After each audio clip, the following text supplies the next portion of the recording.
Hi everyone. तो आज हम ज्योग्राफी का पहला लेक्चर लेने जा रहे हैं। सबसे पहले ज्योग्राफी का फादर ऑफ ज्योग्राफी किसे कहा जाता है, जिनके वजह से ज्योग्राफी जाना जाता है। तो इराटोस्थीनिस हैं जो कि फादर ऑफ ज्योग्राफी कहलाते हैं। इराटोस्थीन, ये ज्योग्राफी के फादर कहे जाते हैं। तो आज हम बेसिकली जो पढ़ने वाले हैं तो सोलर सिस्टम से रिलेटेड पढ़ने वाले हैं। हमारे यूनिवर्स, सोलर सिस्टम, इसके बारे में पढ़ने वाले हैं। सबसे पहले अगर बात की जाए यूनिवर्स का, तो यूनिवर्स बहुत बड़ा, आज तक कभी अभी तक इसे पूरा डिस्कवर भी नहीं किया जा सका है। तो ये बहुत बड़ा कॉन्सेप्ट, इसके अंदर बहुत सारे सोलर सिस्टम है, जिसमें से एक हमारा सोलर सिस्टम है, मिल्की वे। सबसे पहला सवाल ये आता है, इस सोलर सिस्टम होता क्या है। तो स्पेस में किसी भी स्टार का, ये मान लेता हूं मैं कोई स्टार है, किसी भी स्टार का अगर कोई प्लैनेट, एस्टेरॉइड, कुछ भी अगर फिक्स टाइम इंटरवल पर जो चक्कर लगाते हो, या फिक्स ना भी रहे तो भी चलेगा, अगर जो किसी भी स्टार का अगर जो परिक्रमा करते हो, चक्कर लगाते हो, तो ये पूरा सिस्टम, ये जो सिस्टम बना, ये पूरा सिस्टम कहलाता है सोलर सिस्टम। अब हमारे अगर सोलर सिस्टम का बात किया जाए, तो हमारे सोलर सिस्टम में हमारा जो स्टार है वो सन है, राइट। सन के चारों ओर प्लैनेट्स चक्कर लगाते रहते हैं। इसके अलावा कुछ बीच में एस्टेरॉइड्स भी, वो अभी हम लोग बात करेंगे, प्लैनेट क्या होता है, स्टार क्या होता है, एस्टेरॉइड वगैरह क्या होते हैं, इनके बारे में। पर सबसे फिलहाल बेसिक में हम लोग ये जान लेते हैं सोलर सिस्टम के बारे में। सोलर सिस्टम कहते हैं किसे। तो किसी भी स्टार के अगर चारों ओर प्लैनेट्स, एस्टेरॉइड, समथिंग अगर चक्कर लगाते हो, परिक्रमा करते हो, तो वो सोलर सिस्टम कहलाता है। हमारा सोलर सिस्टम क्या है? हमारा सोलर सिस्टम मिल्की वे, जिसे हिंदी में बोला जाता है आकाश गंगा। आकाश गंगा। तो इसके बारे में हम लोग थोड़ा सा और विशेष करके अभी देखेंगे। चलिए, तो बेसिकली दो चीज के बारे में हम लोग बात करेंगे, पहला तो स्टार और दूसरा प्लैनेट। तो जिनके पास भी खुद की लाइट उपस्थित होती है वो कहलाते हैं स्टार्स। खुद का लाइट मतलब किसी पर डिपेंडेंट नहीं होने चाहिए। और एक बहुत बड़े मास का टुकड़ा, ऐसा जरूरी नहीं कि बहुत बड़ा वो उसका मास हो, मगर खुद का लाइट उसके पास होना चाहिए। और अगर प्लैनेट्स का बात किया जाए, तो इनके पास खुद का लाइट नहीं होता है। ये जो स्टार्स होते हैं उनके ही लाइट से ये रिफ्लेक्ट होकर ये चमकते हैं। सेकंड, प्लैनेट्स जो होते हैं वो सन का परिक्रमा करते हैं, सन के चारों ओर मूवमेंट करते हैं, सन के चारों ओर घूमते हैं। और एक एक ये भी होता है, अगर ये स्टार है तो इसमें ये क्यों नहीं है, ये जैसे फॉर एग्जांपल यहाँ पे कोई प्लैनेट है, तो सन इसको अपने पास खींच क्यों नहीं लेता है, या फिर ये सन के पास तो ये इसके बीच में जो होता है ये गुरुत्वाकर्षण बल होता है, जिसकी वजह से दोनों तरफ से इक्वली गुरुत्वाकर्षण बल लगता है, जिसकी वजह से ये एक फिक्स्ड पॉइंट पर स्टेबल रहते हैं। क्लियर है यहाँ तक? ऐसा ये प्लैनेट्स के बारे में बोला कौन है ना, प्लैनेट्स के बारे में ये जो डिफिनेशन वगैरह ये सब दिया गया किसके द्वारा, तो ये याद रखिएगा, एक अंतरराष्ट्रीय संगठन है जिसका नाम है इंटरनेशनल एस्ट्रोनॉमिकल एस्ट्रोनॉमिकल यूनिट, जिसे शॉर्ट में आप बोल सकते हैं IAU। ये ध्यान रखिएगा, अगर स्पेस के बारे में जो कुछ भी डिफाइन करना हो या कुछ भी, तो यही वो संस्थान है जिसके द्वारा किसी भी चीज का डिफिनेशन वगैरह दिया जाता है। तो इन्होंने ही ये प्लैनेट्स का डिफिनेशन दिया। सबसे पहला क्या, तो जो सन का परिक्रमा करता हो, सन या किसी भी स्टार्स का जो परिक्रमा करता हो, और जिसके पास पर्याप्त मात्रा में ग्रेविटेशनल फोर्स हो, गुरुत्वाकर्षण बल हो, जिनके पास पर्याप्त मात्रा में गुरुत्वाकर्षण बल हो, उसे प्लैनेट कहते हैं। अच्छा, अगर ये प्लैनेट है ये अगर हमारा प्लैनेट है, तो अगर इनके भी कोई अगर परिक्रमा करता हो, इनके भी चारों ओर अगर कोई भी चीज परिक्रमा करता हो, तो वो कहला जाता है मून। क्या कहला जाता है? मून। जो हमारा अर्थ का, ऐसे अगर इसका नॉर्मल देखा जाए तो इसे साइंटिफिक लैंग्वेज में क्या बोलते हैं? तो सैटेलाइट। तो किसी भी प्लैनेट के चारों ओर कोई परिक्रमा करता हो, घूमता हो, तो वो कहलाता है सैटेलाइट। अगर कोई अगर स्टार्स के अगर चारों ओर परिक्रमा करता हो, वो प्लैनेट। अगर कोई प्लैनेट की चारों ओर परिक्रमा करता हो, तो वो सैटेलाइट। तो समझते हैं सैटेलाइट। सैटेलाइट दो तरीके के होते हैं। सैटेलाइट दो तरीके के होते हैं। एक नेचुरल सैटेलाइट, एक मैनमेड सैटेलाइट। मैनमेड, जिसको आप आर्टिफिशियल भी बोल सकते हैं। तो नेचुरल सैटेलाइट वो पहले से प्री मेड होता है, उसे हम बना नहीं सकते। फॉर एग्जांपल हमारा मून, चंद्रमा जो हो गया, वो एक नेचुरल सैटेलाइट है। मैनमेड सैटेलाइट, जैसा कि आप सुनते रहते होंगे कि आज सैटेलाइट लॉन्च हो गया, यहाँ से 57 सैटेलाइट, 72 सैटेलाइट लॉन्च किए गए हैं। तो ये सब हमारे बेसिकली मैनमेड सैटेलाइट्स होते हैं।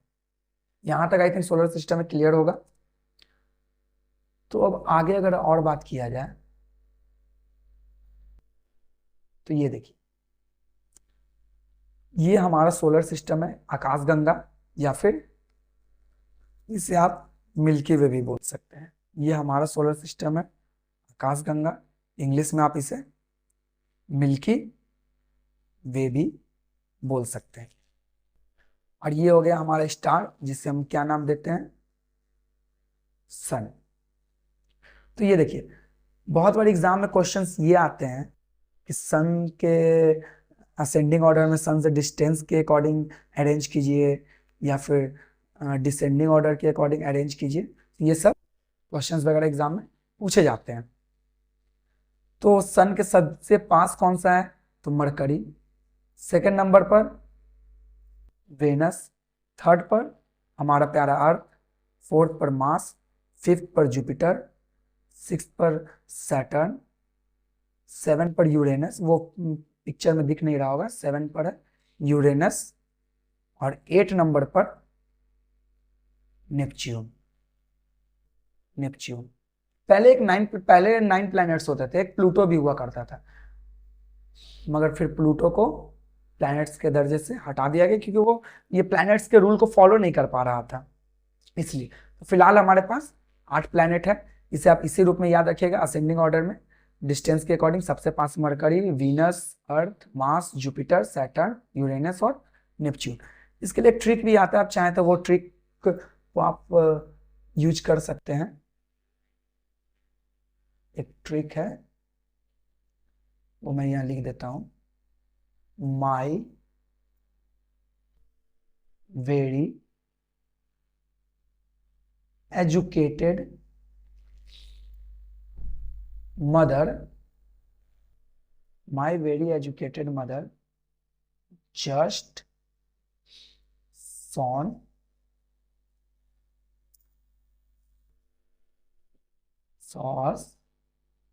9 planet। तो एम से हो गया आपका मरकरी, ध्यान दीजिएगा मिनट। तो ये देखिए, एम से मरकरी, वी से वीनस, ई से Earth, M for Mars, J for Jupiter, Saturn, Uranus, Neptune और प्लूटो। तो अब तो प्लूटो रहा नहीं, मतलब ये 8 प्लैनेट्स जानेंगे। My very educated mother just saw 9 planets. Clear है यहां तक? अब देखिए, ये जो स्टार्टिंग के जो 4 प्लैनेट है, ये जो स्टार्टिंग के जो 4 प्लैनेट,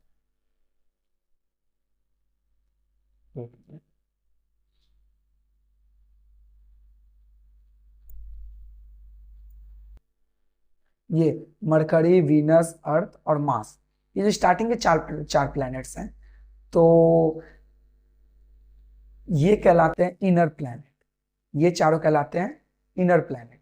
और इसके बाद के जो 4 प्लैनेट हैं, जुपिटर, सैटर्न, यूरेनस और नेपच्यून, ये कहलाते हैं आउटर प्लैनेट्स। तो ये भी पूछा जाता है इनर प्लैनेट्स कौन है और आउटर प्लैनेट कौन है, ये बेसिकली रीजनिंग में भी ऑड वन आउट में दे दिया जाता है। इनर प्लैनेट कौन है, आउटर प्लैनेट कौन है, इस टाइप से रीजनिंग में भी दे दिया जाता है। तो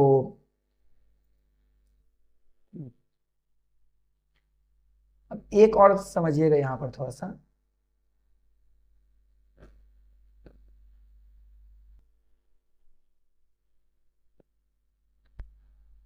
तो स्टार्टिंग में जो 4 प्लैनेट्स हैं वो कहलाते हैं इनर प्लैनेट्स, और अंतिम के जो 4 प्लैनेट है वो कहलाते हैं आउटर प्लैनेट। ये जो यहाँ पर ये जो 4 प्लैनेट हैं ये इनर और बाहर के 4 आउटर। तो आप यहाँ पे ट्रिक पे भी आप थोड़ा ध्यान दीजिएगा, तो यहाँ से भी आपका हो जाएगा। ये ऊपर के जो 4 है, ऊपर के ये जो 4 है ये कहलाते हैं इनर प्लैनेट, और ये जो नीचे के 4 है ये कहलाते हैं आउटर प्लैनेट। अच्छा, एक चीज और आपको ध्यान रखना है, इनके बीच में, एक मिनट, इनके बीच में बहुत सारे हाँ एस्टेरॉइड्स वगैरह पाए जाते हैं इनके बीच में।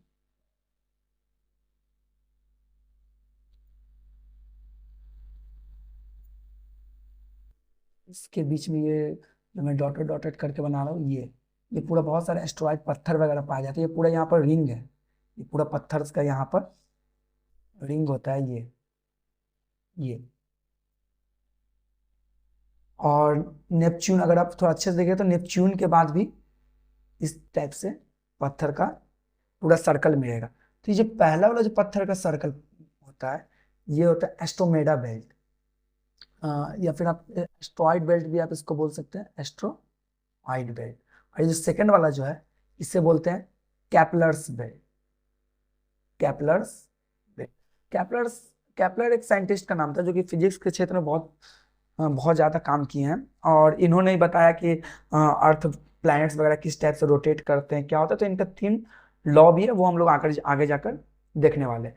आई थिंक ये समझ में आ गया। यहाँ पे सबसे इंपॉर्टेंट ये ध्यान रखना है कि इनर प्लैनेट्स कौन, सन से असेंडिंग ऑर्डर में प्लैनेट्स के कर्म याद रखने हैं, मरकरी, वीनस, अर्थ और मार्स। उसके बाद जुपिटर, सैटर्न, यूरेनस और नेपच्यून। और अगर इनर प्लैनेट्स का बात किया जाए तो मरकरी, वेनस, अर्थ, मार्स, स्टार्टिंग के 4 जो है वो इनर प्लैनेट, और बाहर के जो 4 है वो आउटर प्लैनेट। ये ऑड वन आउट में भी पूछा जाता है, तो ये थोड़ा सा आपको ध्यान रखना है।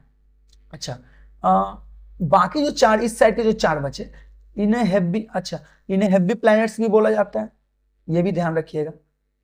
और ये जो अंदर के जो 4 है इनर प्लैनेट, इन्हें लाइट प्लैनेट भी बोला जाता है, लाइट प्लैनेट, क्योंकि ये चूंकि हल्के होते हैं। और इस साइड के जो 4 है ये बहुत भारी होते हैं। उसके अलावा अगर इसके अकॉर्डिंग पूछा जाए, वेट के अकॉर्डिंग पूछा जाए, मास के अकॉर्डिंग पूछा जाए कि सबसे हेवी प्लैनेट कौन है, तो मास के अकॉर्डिंग सबसे हेवी प्लैनेट जुपिटर, सेकंड पर सैटर्न, थर्ड पे आपका यूरेनस, और फोर्थ पर नेपच्यून। तो अगर मास के अकॉर्डिंग पूछा जाए सबसे भारी प्लैनेट और सबसे बड़ा प्लैनेट कौन है, तो वो होता है जुपिटर। उसके बाद सेकंड नंबर पे कौन आता है, सैटर्न, फिर यूरेनस, फिर नेपच्यून। 5वां नंबर पे कौन आता है, तो प से पृथ्वी, प से 5, तो 5वां नंबर पर हमारा हेवी प्लैनेट। तो अर्थ का वेट कितने नंबर पे आता है, तो 5th नंबर पे। अकॉर्डिंग टू मास, वेट के अकॉर्डिंग अर्थ 5वें नंबर का प्लैनेट है। सबसे भारी प्लैनेट जुपिटर, फिर सैटर्न, यूरेनस और नेपच्यून। क्लियर है। अर्थ कितने नंबर पे आता है, 5वें नंबर पर। सबसे बड़ा प्लैनेट कौन है, इसी अकॉर्डिंग सबसे बड़ा प्लैनेट भी जाता है जुपिटर, फिर सैटर्न, यूरेनस और नेपच्यून। तो ये बेसिकली हम लोगों का यहां पर तो बहुत ज्यादा क्वेश्चन है, एक फिर से समझिएगा। बढ़ते असेंडिंग ऑर्डर के अनुसार डिस्टेंस के अकॉर्डिंग सबसे सन के पास है मरकरी, सन के सबसे पास में आपका मरकरी, फिर वीनस, फिर अर्थ, उसके बाद मार्स, उसका जुपिटर, सैटर्न, यूरेनस और नेपच्यून। ये 8 प्लैनेट इसी प्रकार असेंडिंग ऑर्डर में याद रखिएगा, डिसेंडिंग ऑर्डर, ये डिस्टेंस के अकॉर्डिंग असेंडिंग ऑर्डर में।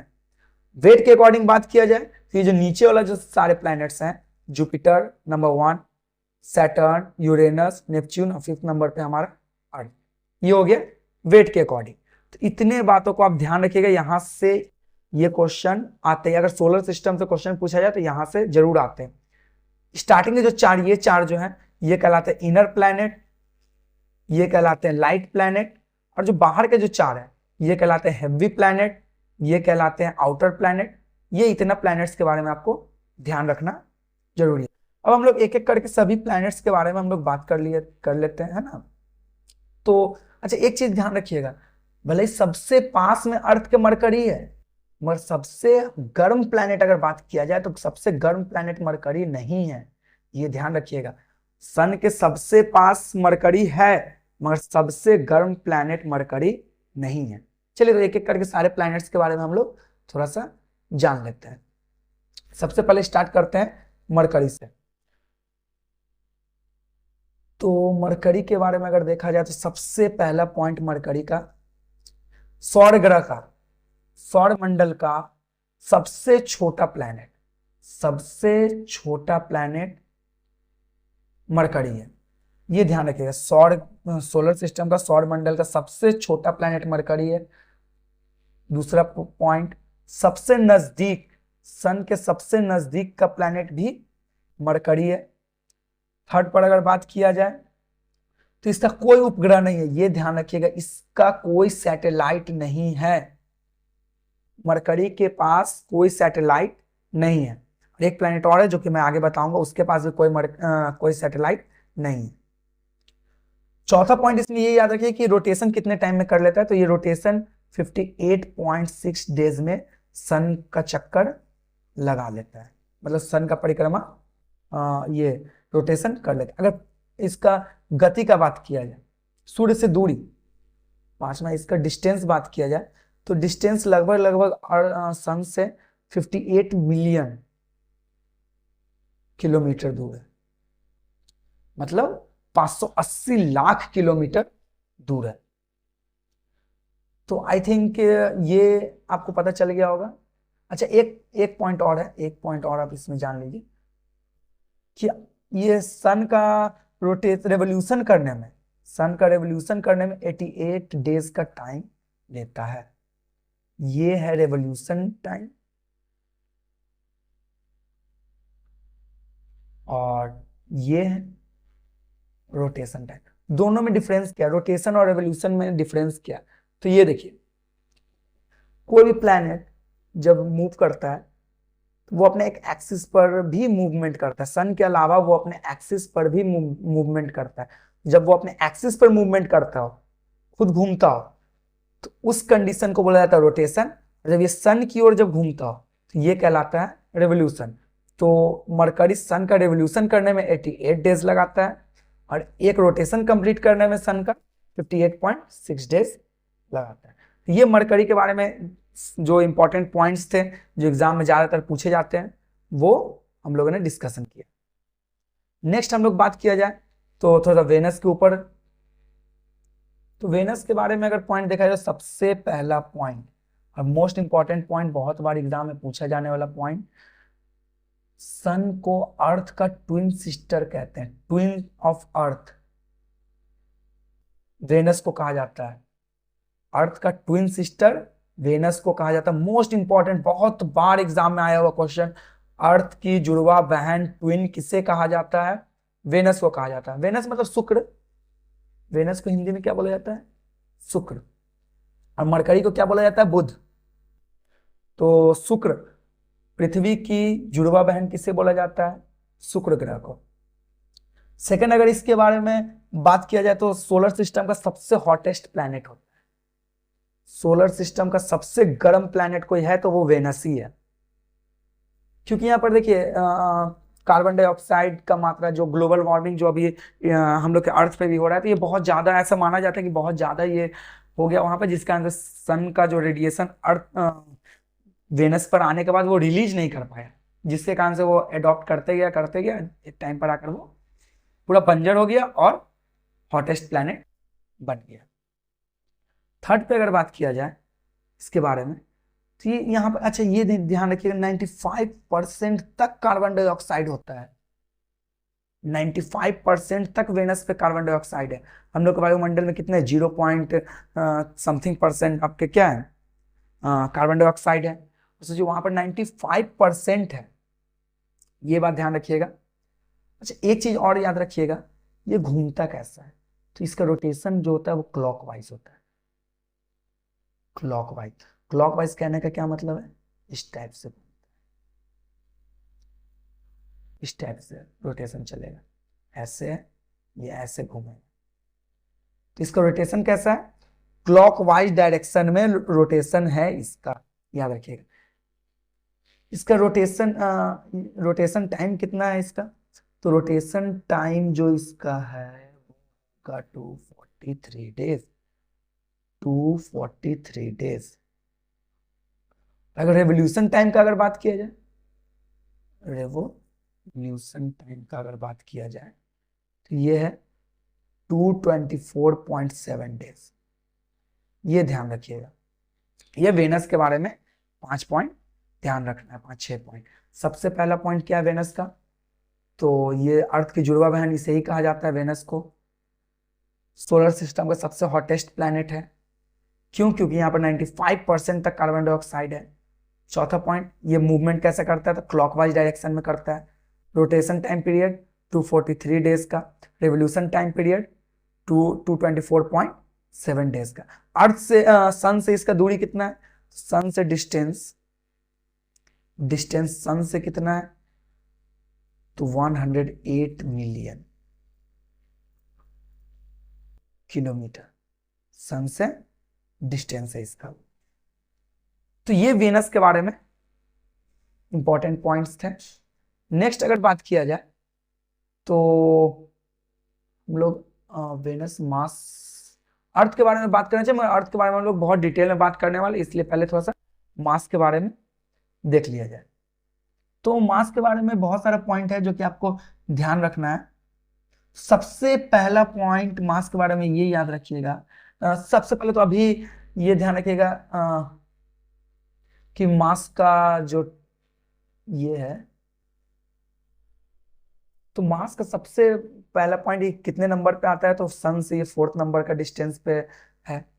सेकंड पॉइंट, ये कैसा प्लैनेट है, तो रेड प्लैनेट है, रेड प्लैनेट है। क्यों, क्योंकि यहाँ बहुत ज्यादा आयरन ऑक्साइड की मात्रा पाई जाती है, आयरन ऑक्साइड की मात्रा पाई जाती है, ये ध्यान रखिएगा।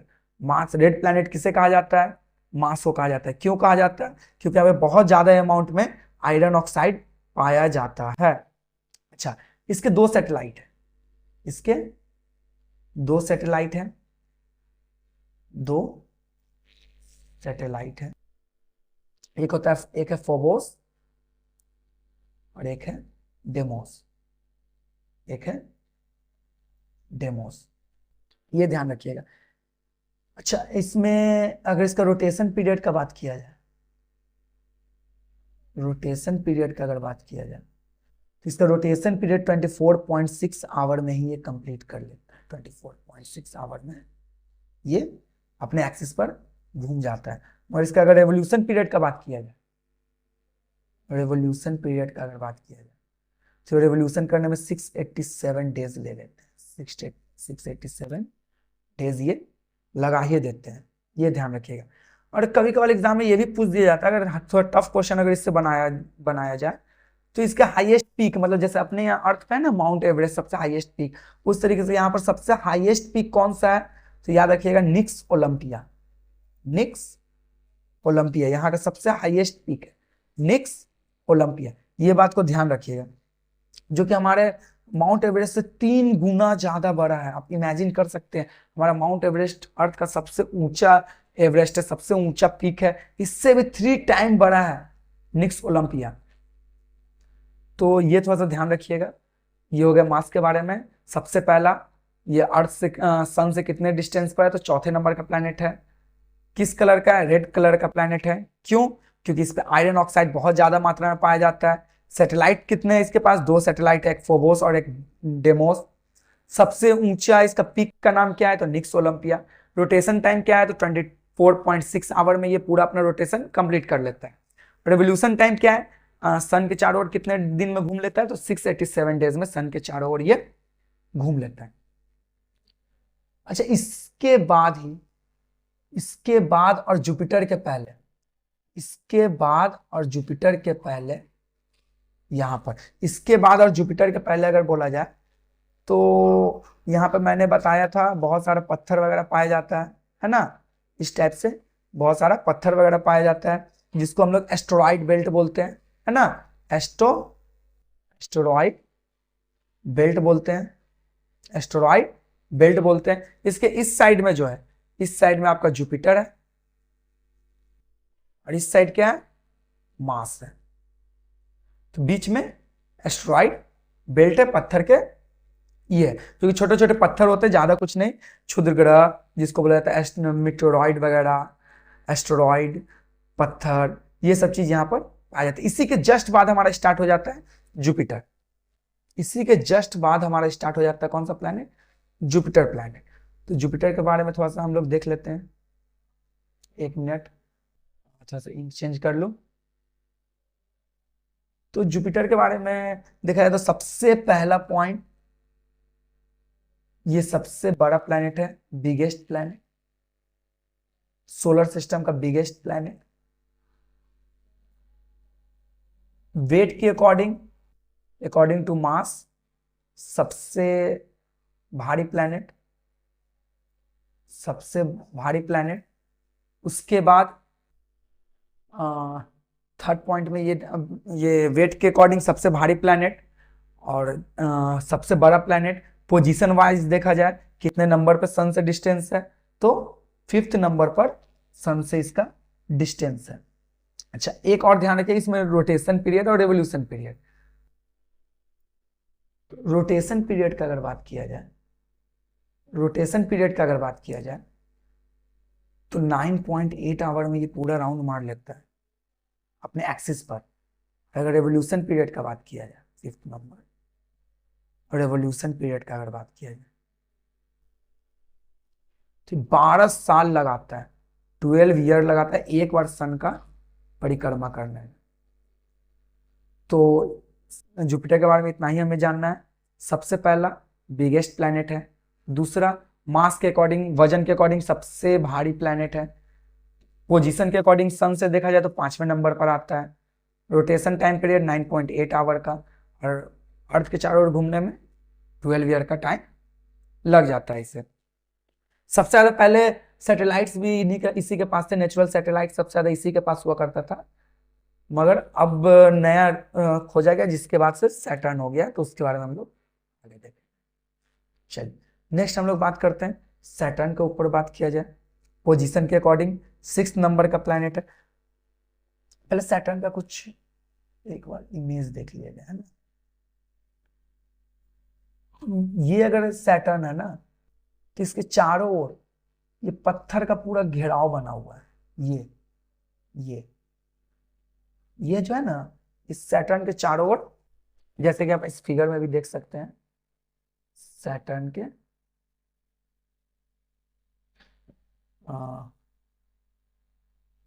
हाँ, इसमें ये दिख रहा है ना, ये ये वाला पूरा घेराव बना हुआ है, ये ध्यान रखिएगा सैटर्न का।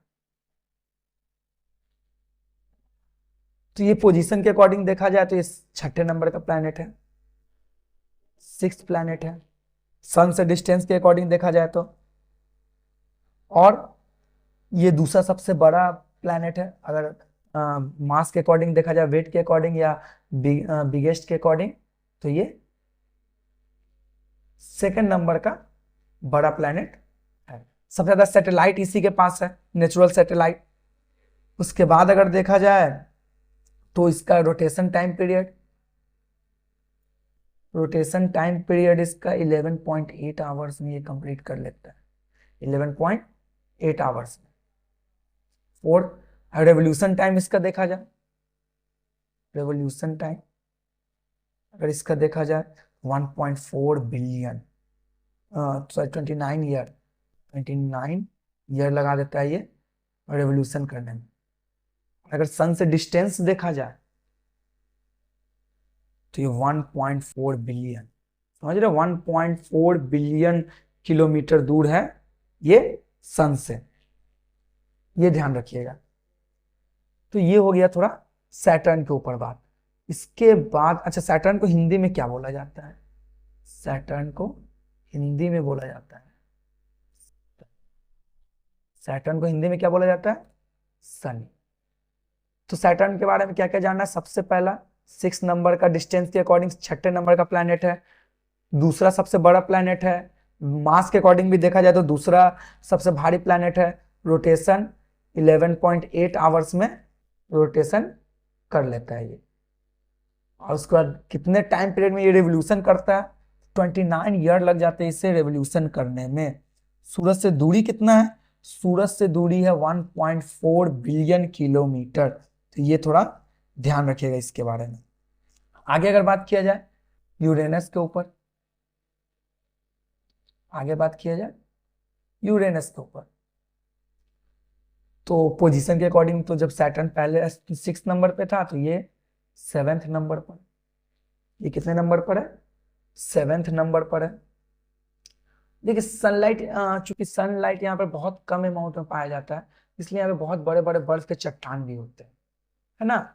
अभी इसके बाद नॉन सैटेलाइट का बात किया जाए तो 27 सैटेलाइट है इनके पास। तो सैटेलाइट हम लोग नहीं याद रखते, एग्जाम में बेसिकली पूछता भी नहीं, क्योंकि सैटेलाइट बढ़ते और घटते रहता है, इसलिए सैटेलाइट्स के बारे में एग्जाम में पूछा भी नहीं जाता है, और वो हम लोग के लिए यूजफुल भी नहीं। ऐसे देखा जाए तो 27 सैटेलाइट इसके पास है।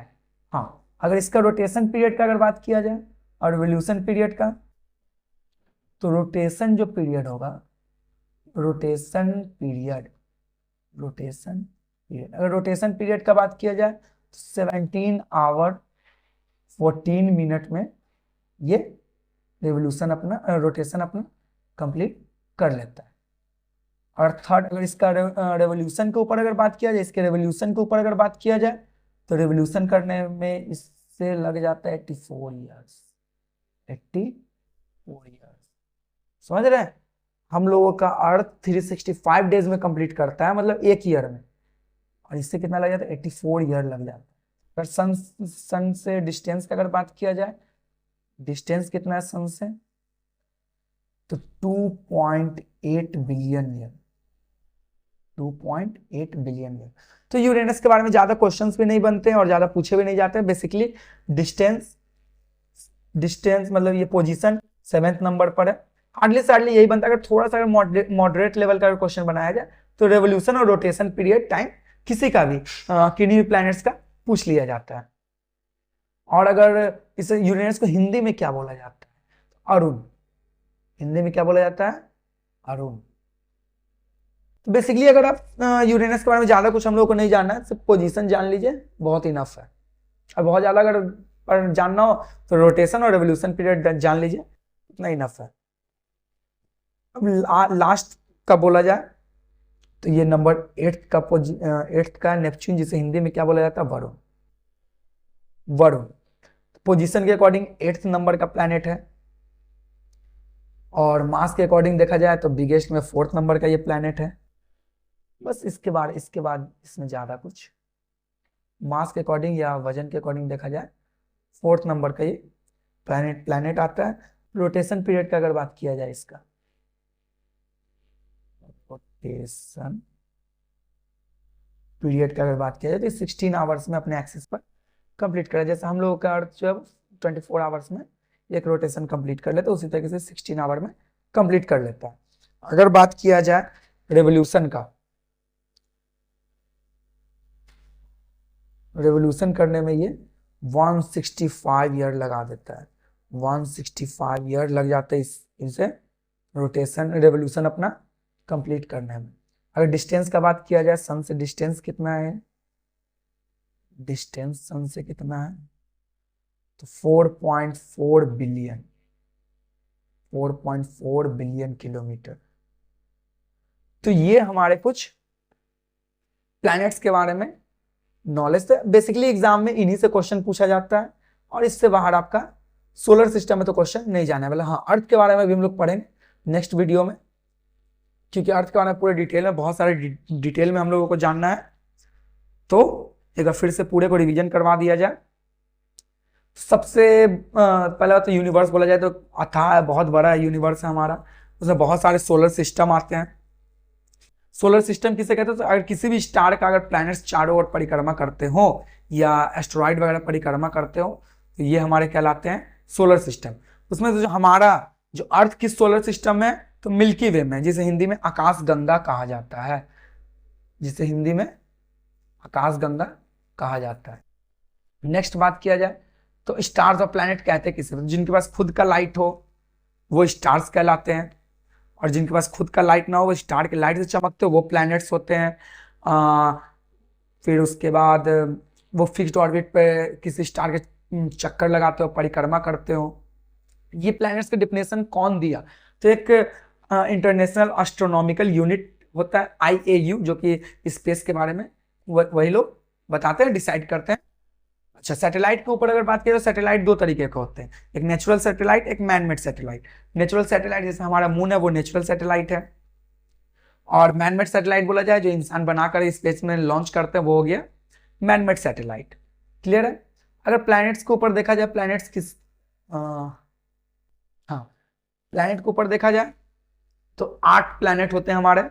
पहले 9 हुआ करते थे, एक प्लूटो भी हुआ करता था, मगर प्लूटो को रिमूव कर दिया गया। किनके द्वारा?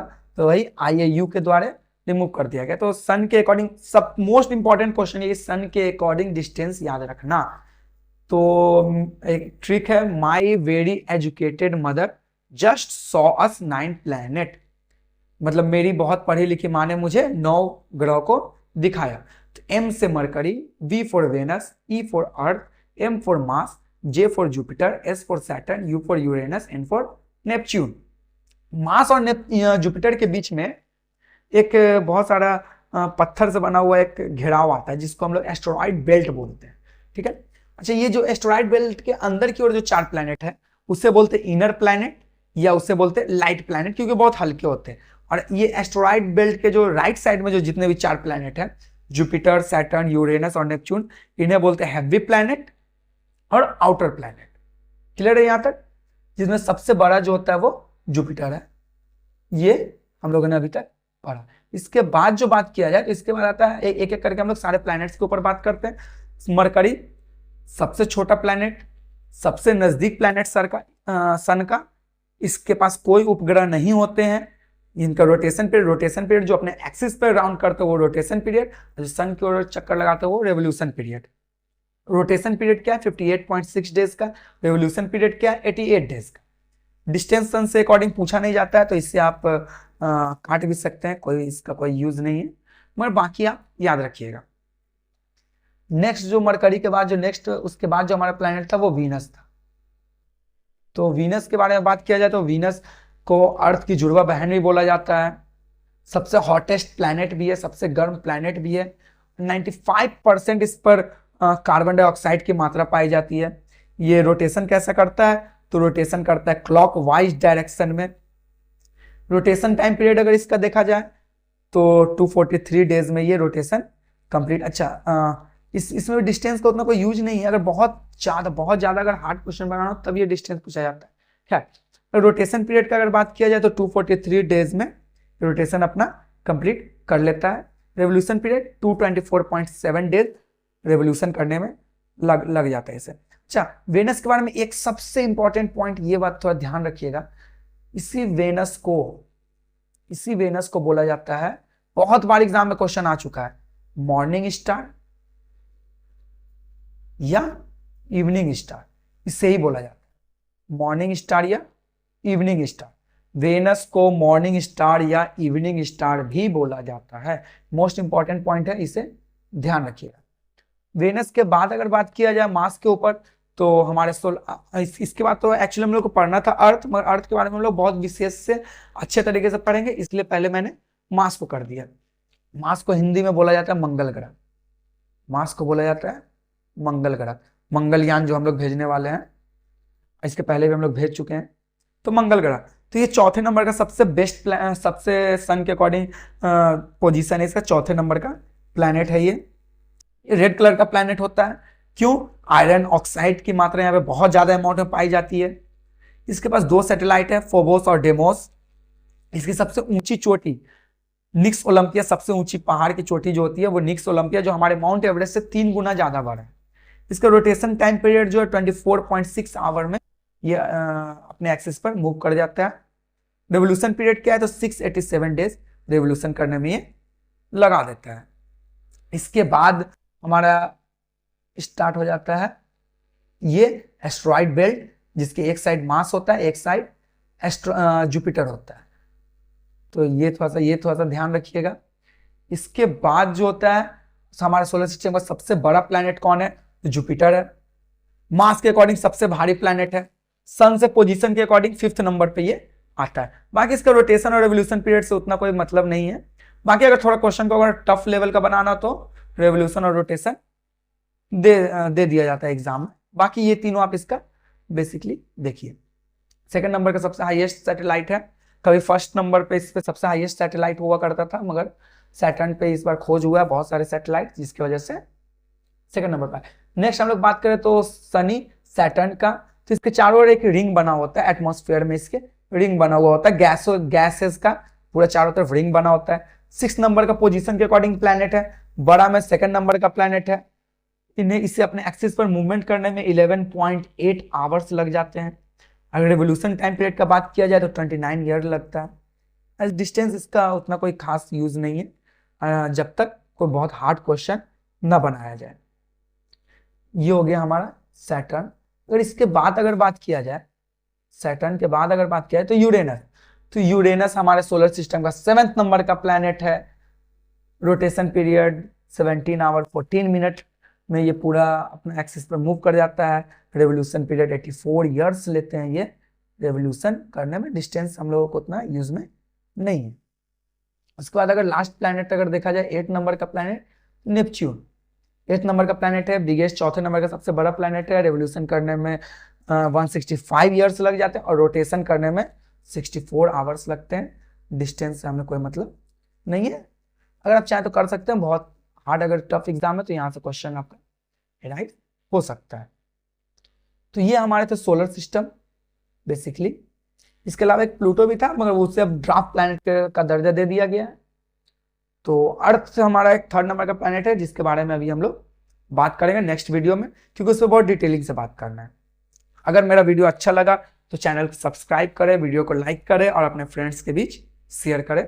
Thank you.